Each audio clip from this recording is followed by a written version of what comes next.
Посмотри, лūdzu, apstieties šo pusi. Jā. И повернись на дверь.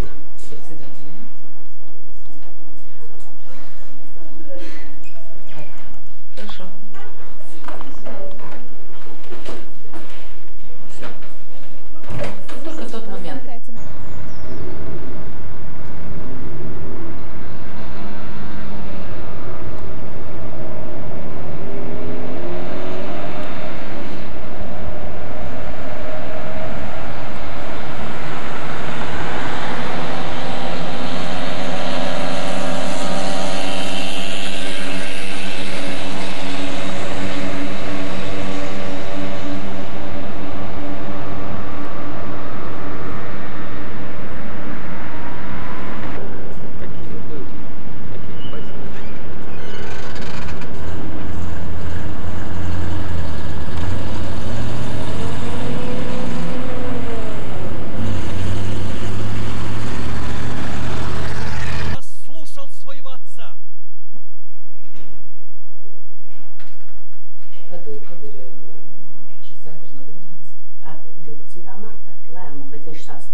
Nesen nodibināts Jelgavas rajona ģimenes un bērnu tiesību aizsardzības centrs.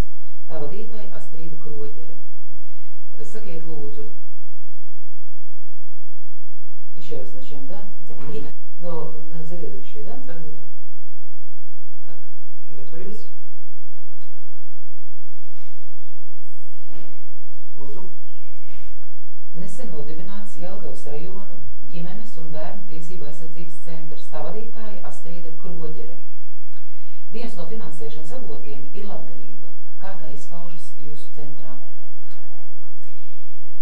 Mūsu rajona ģimenes un bērnu tiesību aizsardzības centra galvenais pamatuzdevums ir bērnu tiesību aizsardzība, otrkārt koordinēt visu sabiedrisko organizāciju darbu, kas nodarbojas ar labdarību un arī nodarboties ar uzņēmēju darbību. Mūsu konkrēta darba izpausme ir tā, ka ar rajona tautas deputātu padomes valdes sesijas praktiski lēmumu šī gada 3. martā ir nodibināts rajonā bērnu aizbildnības centrs Bērnība.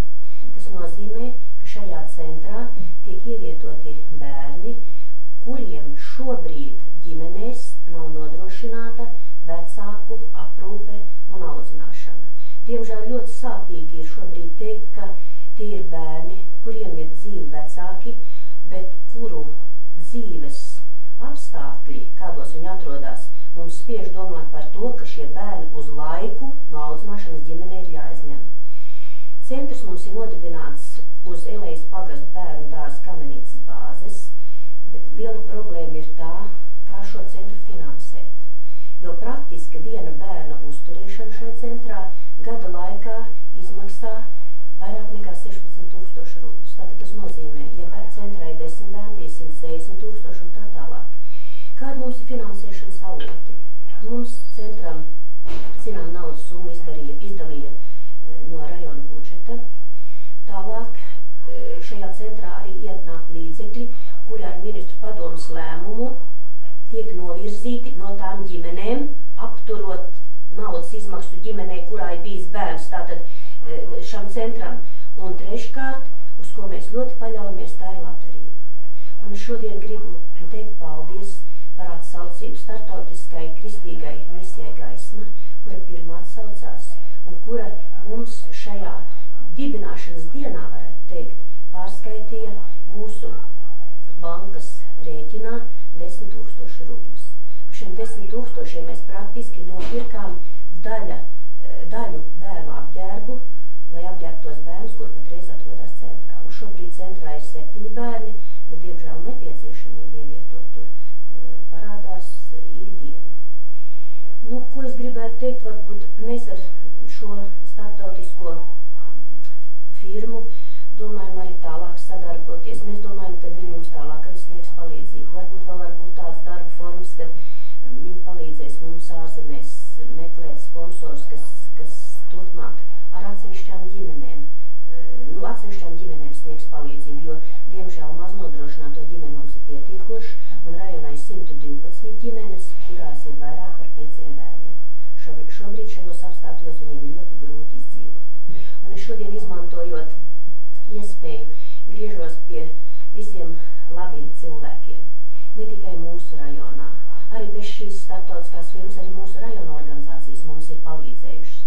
Griežos ne tikai mūsu rajonā, bet visā republikā, gan organizācijām, gan arī individuāliem, varbūt maksātājiem. Nu, ja jums paliek kādas iespējas, kāds liekas rublis pāri, nu lūdzu, ziedojiet labdarībai. Mūsu rēķina numurs Latvijas bankas Zemgales nodaļā, un rēķina numurs ir 000 140